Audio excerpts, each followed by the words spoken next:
All right, we are here at the Union Fitness Podcast. No Curtis.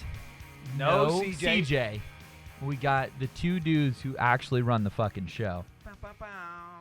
I call this a crossover. Turn this towards your mouth. There we go. Oh, All right. was it I not? would There I we would go. call it a crossover episode. A crossover episode. There we All go. right. It's like Cheers meets Family Ties. Cheers meets Family Ties.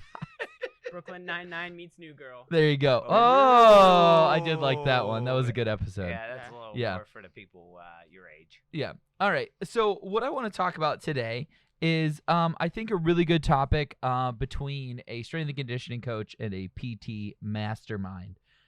Playing hurt.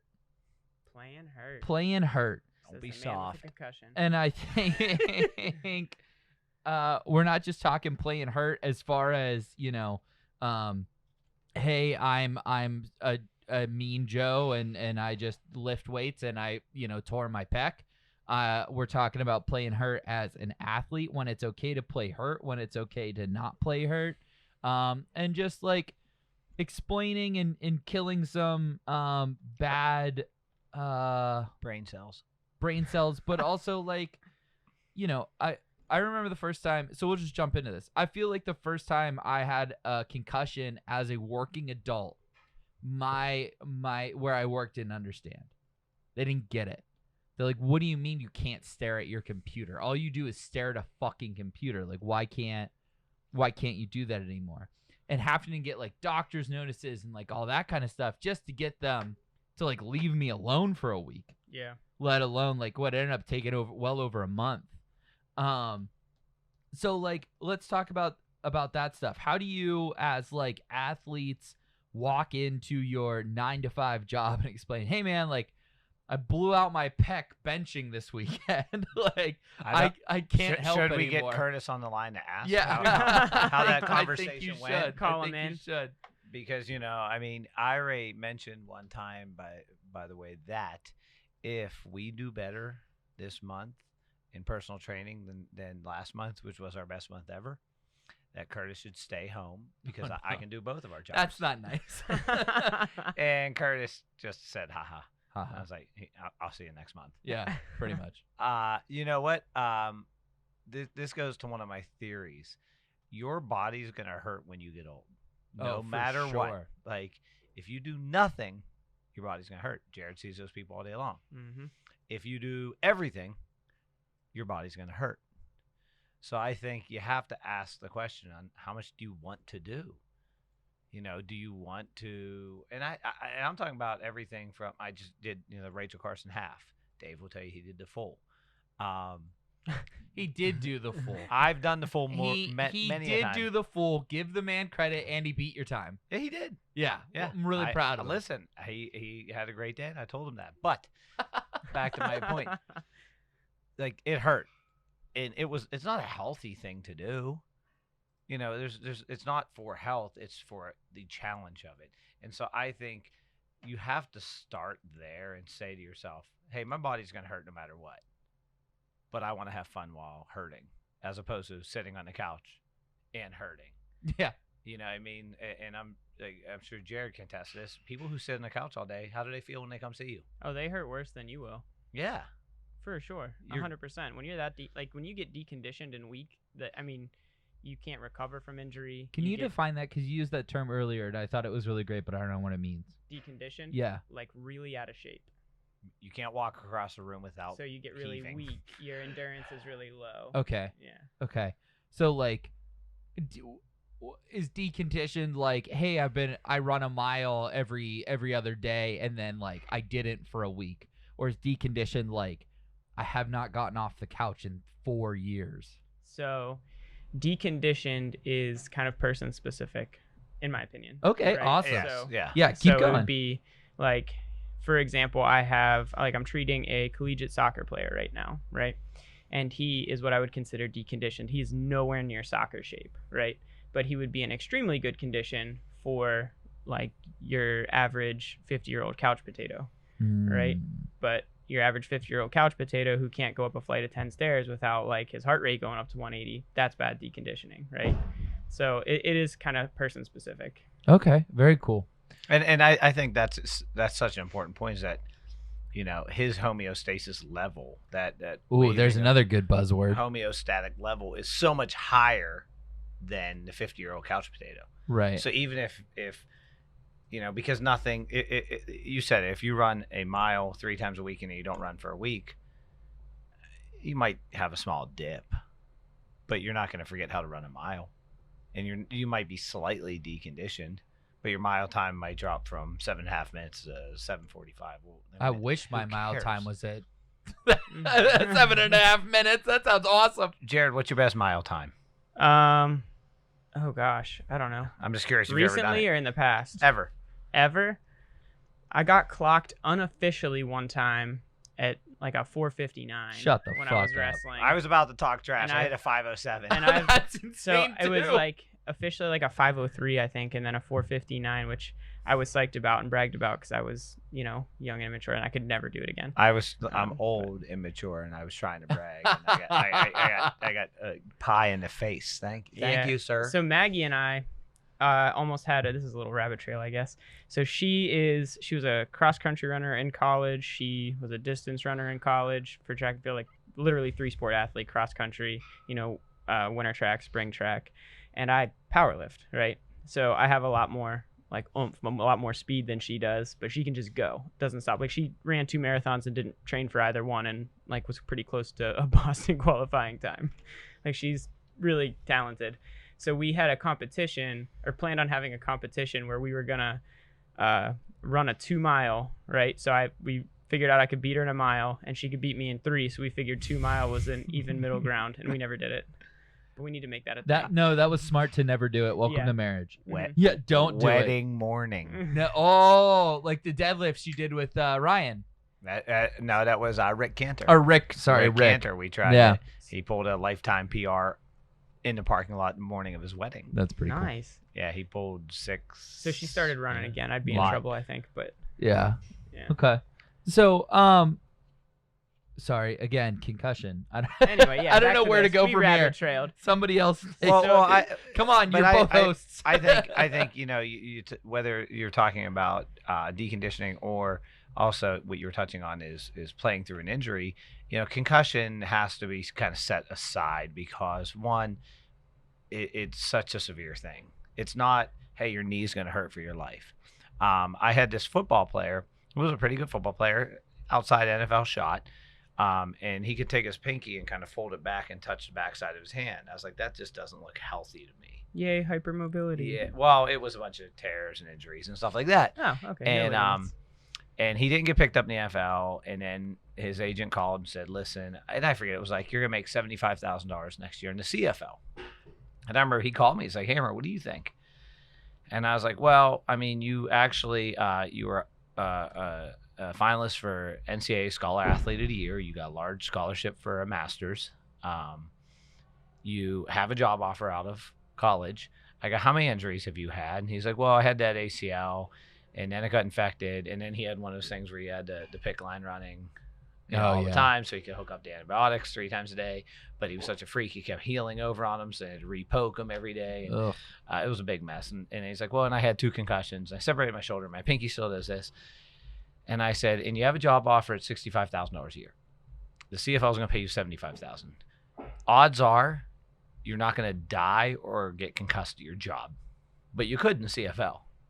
So I think you have to have that balance and decide how important is your sport, your activity. You're going to hurt, like I said at the beginning. No matter what happens, be totally sedentary, you're going to hurt. Be super active, you're going to hurt. You want to be healthy? Learn how to walk for 45 minutes every day. You'll probably be pretty healthy. But you'll still hurt at some point in your life. I think the point is to balance, what do I want in life? And I think the hard part is telling a 20-something that. Right. Hey, you injured your back deadlifting. Maybe deadlifting isn't for you. Why you injured it again.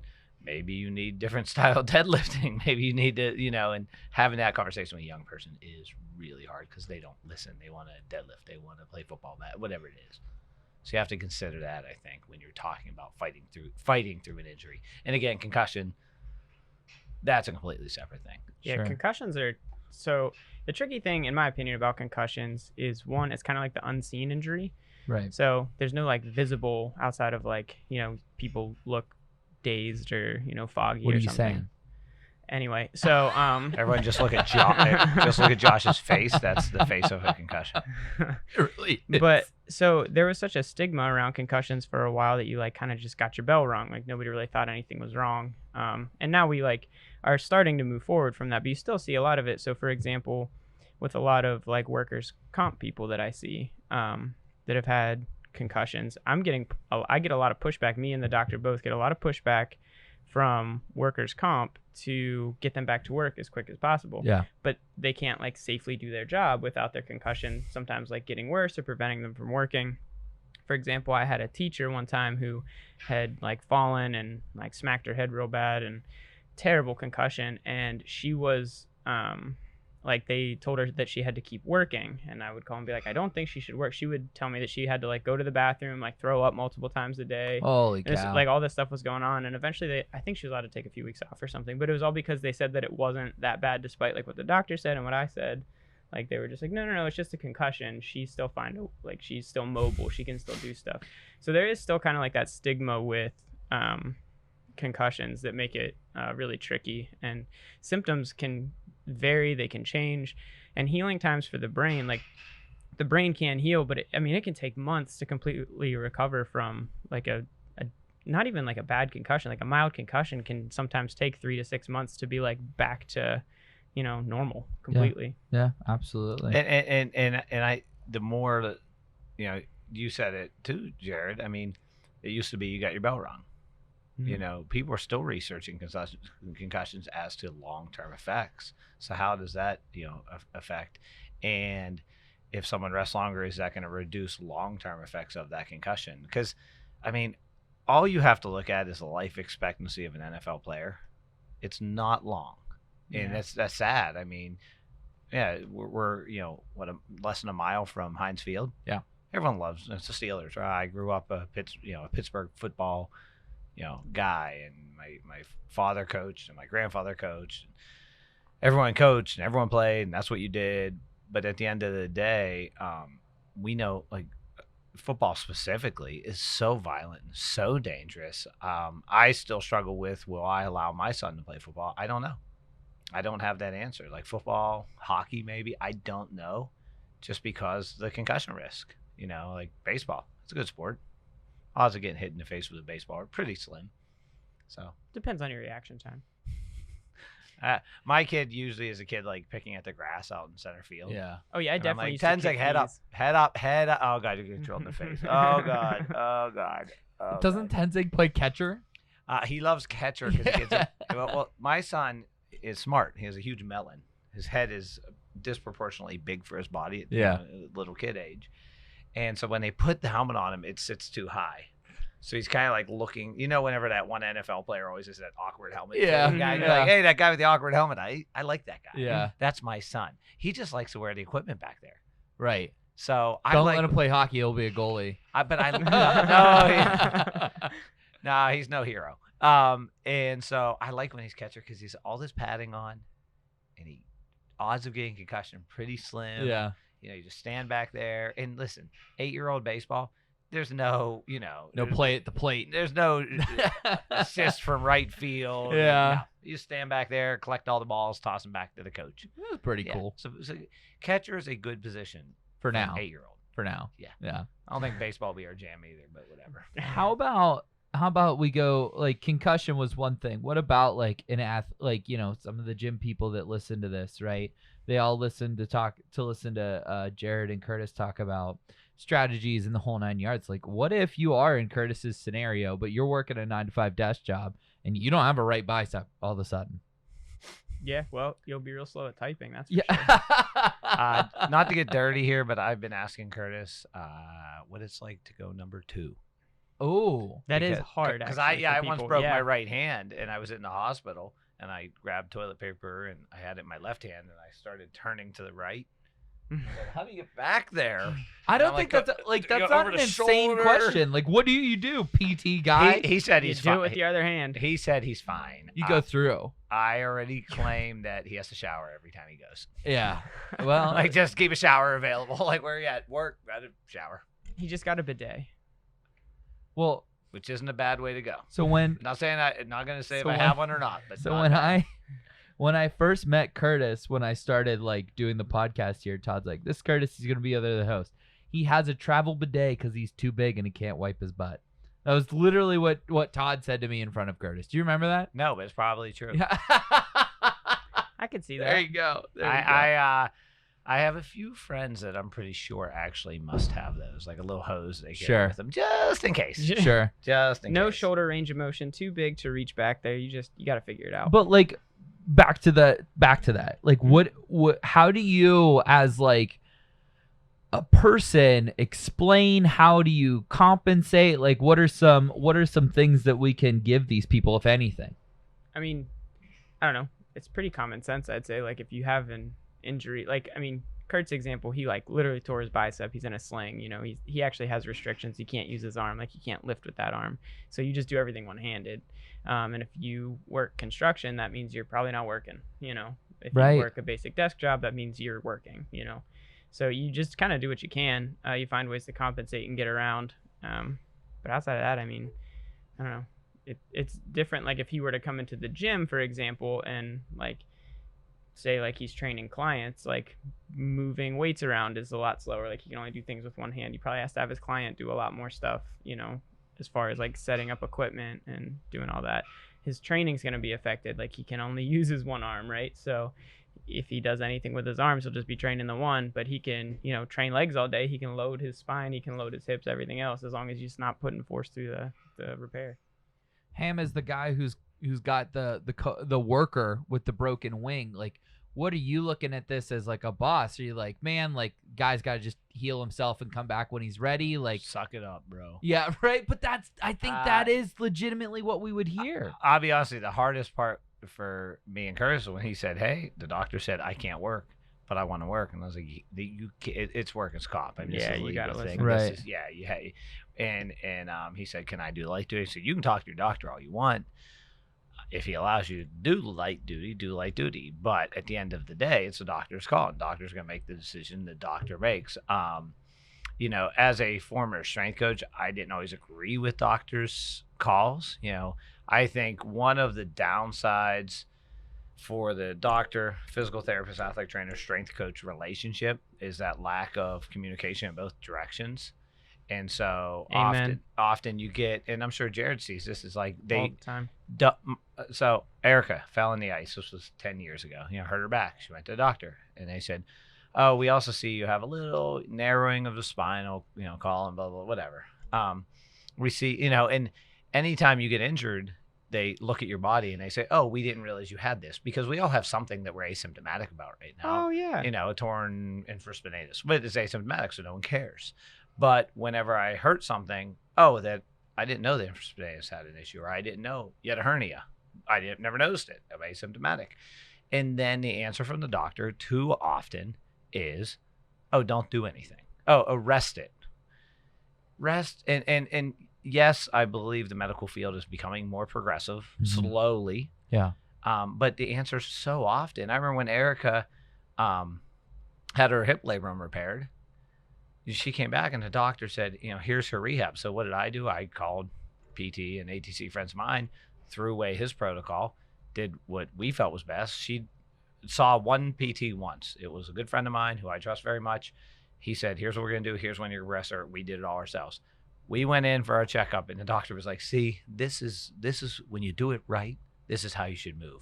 You know, he says internal rotation is good, external rotation is good, no pain here. This is because you did everything I said. And I'm looking at him like, first off, you were so pompous.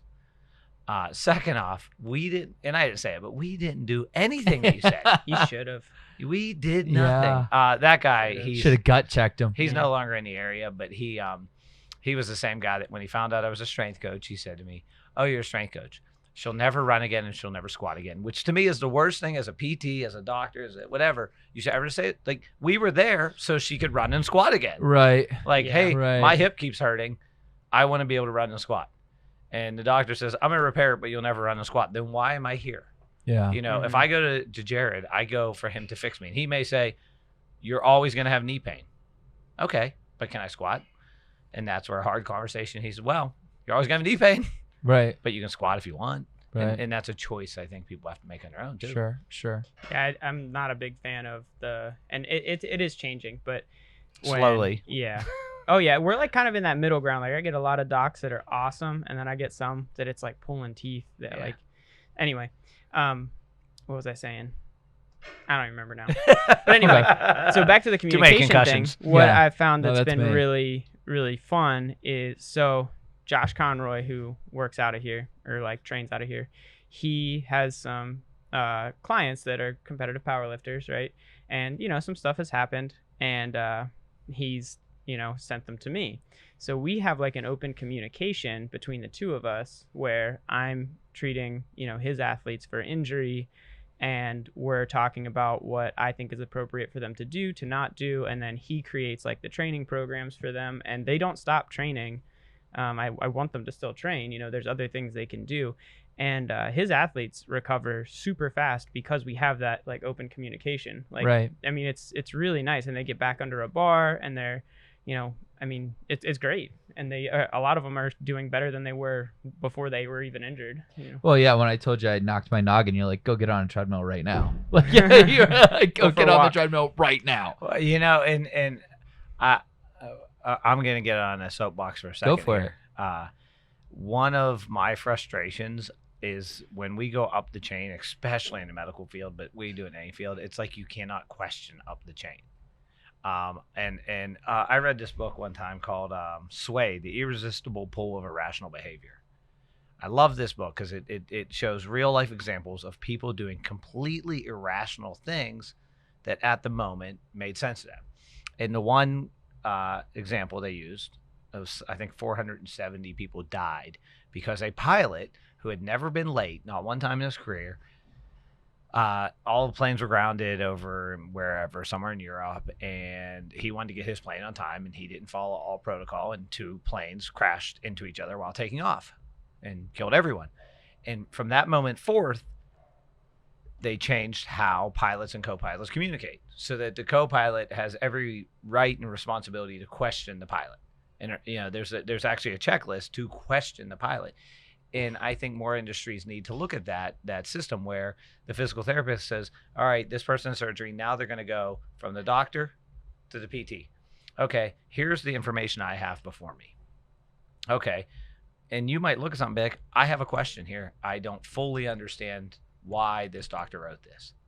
And if I could question that doctor, I might either A, understand it, or he may say, or she, oh, you know what? You bring up a good point. Maybe there's a better protocol for this specific case. But we, in so many fields, in the medical field specifically, don't have that situation where there's a protocol to question that person, quote unquote, above you. And that frustrates me so much as a strength coach, because there would be times when I would say, well, hold on, I see this from a different angle. I don't necessarily disagree with the PT or the ATC or the doctor, but I'm looking at it from a different angle. And then a conversation ensues. Yeah. And you find out, hey, there's maybe a better way to do it, or maybe I'm totally off base here. And for the PTs, for the ATCs and the MDs I've worked with and I've trusted, I've seen that happen quite often, where we'd have that conversation and we'd come out, and there were times it's like I was completely off base. But there were other times where we came to it and went, whoa, I never looked at it that way, and he never looked at it that way. Because so often it's just how we're looking at the same problem. Mm-hmm. So let me ask you this. So your intern questions your programming. How do you Fired. receive it? Yeah, exactly. You No. know? But I think you have to be able to put your ego aside in that. And you also have to understand there's a respectful way to question something. You know, Sure. There was always that athlete. And every lift, begin question, comments, concerns. What do you got for me? Bring it on. And there's a way to say, hey, Hammer, I don't understand this, or hey, Hammer, why are we doing it this way? And then there's that person that goes, why are we doing that? And that, so I think you have to, I say every relationship has to have respect and trust. And doctors must respect and trust down the chain, just as respect and trust up the chain. Sure. And I think people struggle with that. To me, it is leading to people above you and also leading people below you. You know what I mean? I have to deal with my bosses and lead through them, but I also have to deal with our staff and lead through them. Right. And as you know, in the past, I've had bosses which I just don't communicate to. Sure. I'm like, I don't trust and respect you, so why would I talk to you? Right. So finding that common ground with your MD, with your ATC, your PT, or even your personal trainer can be huge, I think, and can make all the difference in having that honest conversation on here's my ultimate goal. Yeah. I think a big lack in that communication is that people are too prideful to admit that their scope of practice doesn't envelop everybody else's. Say that phrase again, scope of practice. Scope of practice, what you are able to do, yes, like within your field, right? So the orthopedic physician doesn't do my job. And the good orthopedic physicians who refer to me know that they don't do my job, and they respect my opinion and how I do things, just like I respect like the protocols, what they're saying about their, patient who just had surgery, everything else, right? Like I could never do what they do. It's a completely different job, a completely different field. Just like when someone's done with therapy and they're getting ready for return to sport, I don't do what Hammer does, right? So I get them prepared for Hammer, right? Like I get them, done with injury and ready to start returning to training, to return to sport. And that's where we have that communication and then that crossover, and then he takes over from there, right? So there's kind of that, you have to have the ability to communicate within the fields to, like, I communicate with the doctor about, okay, this is how your patient's doing.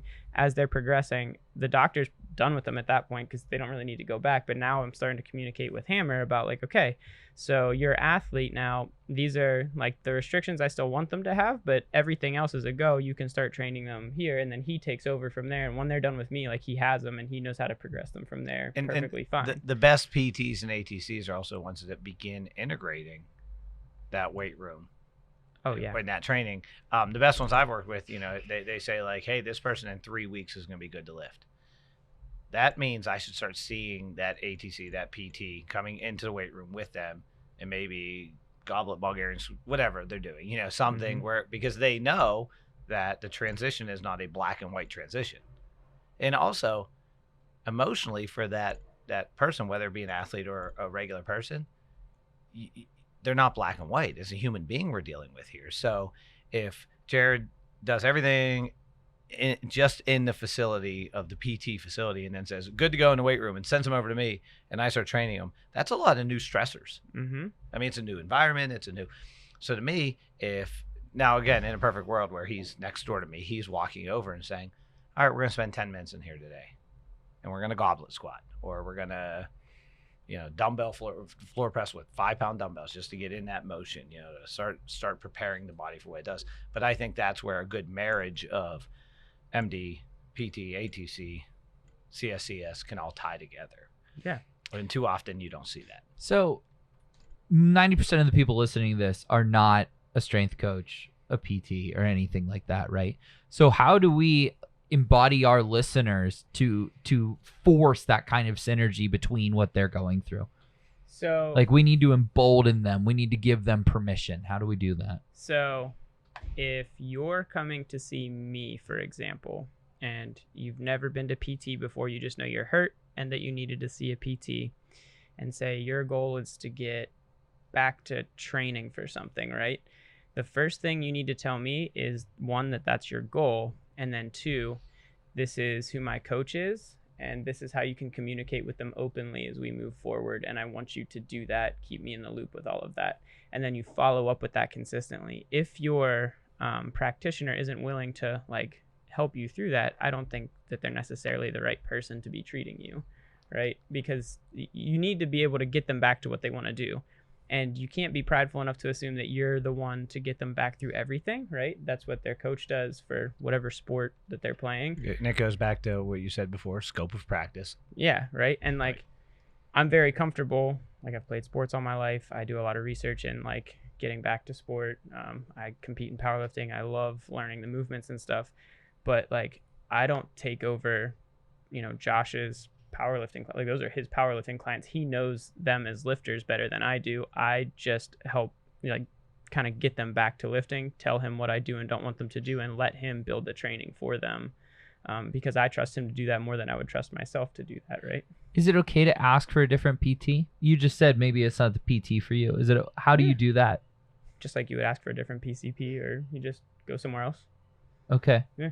Okay. And again, that I think that It's easier comes said back to than the done. relationship. Yeah, and Mhm. but I had a good friend of the gym here text me today and say, I just began personal training. You know what? It's not for me. It's not the train. And I talked to the trainer about it. And they said, I still want to be a member of the gym. I want to come in and train, but I'm just not feeling the personal training. It's not for me. I don't like the one-on-one attention. And honestly, I said, we will refund you. You've done one session. I'll refund you everything. It's fine. You're still a member of the gym. We're cool. We'll set it up. I was a little worried talking to that trainer because I didn't want to say to that trainer, hey, this client doesn't like you. It's not that the client didn't like you. The client didn't like personal. It's flat out said Sure. like, and both the client, her significant other, both members here, I will see them. They'll be friends of mine. I like them very much. But again, I think people have to get uncomfortable or get comfortable with those uncomfortable conversations. You know, I've been meaning to say that we need a new producer for the podcast. Understandable. Please. He's over Find here one. grabbing the little dots of light. So He's Yeah. like, I've been meaning to say I need to find someone to produce this podcast. Yeah, exactly. Exactly. But no, I mean, you know, the reality is it's not personal. Right. And the sooner people can admit that in life, it's okay to screw up at your job. It's okay to say, like, listen, this isn't working out professionally. It's not a personal thing. I can promise you, I have worked with thousands and probably in my career, 4,000 athletes. I have some that right now I could text and they'd be here in a second. And I have others that would run the other way if they saw me. That doesn't make me a good or bad coach. I don't know what it makes me. But at the end of the day, you have to understand it's not personal. Yeah. It isn't. And I think too often people say, hey, I don't like this style of PT. I want to find, or I just want a second opinion. And you know what? To me, if someone says, I want a second opinion, Jared, and comes back, you should be, Jared's probably confident in what he's saying. That person's going to come back and be like, wow, you were right. You know? And if I was wrong, I was wrong. It's all right. Yeah. Yeah. If you're wrong, you learn something new, man. Yeah. Have you exactly. been wrong? Have you Yeah. had this exact scenario play out? I've been I've been never wrong a been few wrong. times. Not Yeah? once. Yeah, not exact scenario, but yeah, I've been wrong a few times. Very interesting. Never. Never been wrong. Me and CJ just talked about this recently, and I said I was let go of a job once. Yeah. And I look back, and actually, I agree with me being let go of the job there, but with some caveats to it. But I said, here's what I could have done different. Would that have made a difference? I don't know, but I could have been a better coach. Sure. So the reality is, it takes a little self-reflection. But Yeah. how many people are willing to do that? Yeah. So going off of that though, too, as like the person with the injury being seen, you know, it's important to communicate your goals, your expectations, have open lines of communication between anybody like helping you or seeing you. I think what else needs to be said though is you kind of have to step back on, like, you need to respect what the professional is telling you. So like if they say, I expect you to be back to X, Y, or Z in 6 weeks, don't be pissed when 3 weeks in you're not doing, you know, a certain thing, which you see a lot. And then Yeah. they get mad and then they leave and then they go to someone else and then they just get kind of like pissed at the whole thing because nobody can help them or whatever. And it's just they had expectations for themselves that aren't realistic. And that's where like an open line of communication with your practitioners is important also, and being able to respect and trust what they say. So like during all of my evaluations with clients, I always ask them, like, does everything make sense? Do you understand everything that we went through today? You know, when you go home, what are you going to tell your family? Like, explain it to me. And then give them all my expectations for therapy, like my timeline. Like I give a ballpark usually because everybody's a little different. And then every single time that, like, every week they're in, I'm asking, like, do you have any questions? How are things going? You know, I always try to follow up with them because that's important. And they need to understand, like, what my expectations are compared to their expectations so that we can kind of come to that middle ground and be able to communicate more effectively for better care. You know, this reminds me of a parenting lesson me and Tenzing just discussed. I picked him up from the Science Center, and he had this thing he created. I don't know what it was, but he built it today. And he said, Dad, hold this and hold it like that. And I said, okay. And I'm holding it, and he has his lunch. We got to the car, and I set it down. He says, you can't set it down. He starts yelling at me. So I pick it up, and he said, you're picking it up wrong. It's broken. He gets mad at me. I sat back down. I calmed him down, and I said, Tenzing, did you explain exactly how you wanted it held? And he was like, well, no, but you couldn't set it down. I said, did you tell me I couldn't set it down? Well, no. But, and I said, Tenzing, there's one rule about this. You can't get mad at someone when you haven't been clear on your expectation. Yep. And I think whether you're a PT, whether you're running a gym, whatever it is, how many times do people go, why the hell would you do that? And you're like, because you didn't tell me not to do it. You know, and we actually, it was funny. I had an empty water bottle and I said, Tenzek, if I told you to hold this water bottle and you started crunching it up and started doing that, like, and he started laughing. I said, you would do that. And he's like, well, maybe. I said, no, you would absolutely be in the backseat driving me nuts. But I can't get mad at you because I didn't say don't crunch it up. I say, hold this water bottle, don't crunch it. You know, it's fragile. And I explained it and you did it. Then I can get mad at you. And I think whether it be your relationship with your PT, with your doctor, whatever, even at work, with your child, you can't get upset with someone when you haven't been clear with the expectations and the rules. So like Jared said, this is going to take approximately 6 weeks.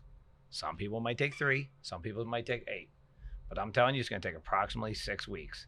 And when you come in 3 weeks, say, I'm not better. Well, I told you approximately 6 weeks. On the far end, you're at 8. On the near end, you're at 3. You still got at least 3 more weeks. I love that. I mean, it's such a simple lesson, but it's a good reminder to have in your life, period. That was, yeah. Well, people are absolutely. people in the end, whether you're Right. seeing them as friends or you're seeing them as a practitioner or whatever, Right. like a coach, like, gotta communicate. Right. Well, and I think it's so, as somebody who maybe is not a great communicator in a lot of ways, it's definitely like, it's tough. It's tough because it's tough to be honest with people, and it's tough to be honest with people, especially when you are in a, I know more than you relationship, whether that's PT, doc, you know, coach, whatever, right? Like we have it when we walk in here all the time, right? Like I get pissed at you guys because like, I don't have anything planned for today. And I'm like, what the fuck are we doing? Like, you know what I mean? But like it's such a tough thing to do. And I think, you know, your lesson is so smart, but then it's also what we're talking about egos, check your ego, right? If you are the one who knows more, right? If you're the coach, if you're the PT, if you're the bad podcast producer, you need to check your ego and be like, all right, did I give them one, permission to ask questions and push back, but then 2, did I tell them exactly what I expect of them? It's great lessons. We're gonna get a list of expectations after this. Oh, it's gonna be a book. Clean the gym better. Yeah. The owners are coming through for their first visit in a year and a half. Oh, do we need to clean Friday, this? Friday, Oh, we should only clean this. Friday. All right. What time Friday? That's good to know. They won't be here at 5 a.m. Hey, I'm just, you know. Hey, just clean the place, right, Jared sir? wants to do I have his set part. the standard.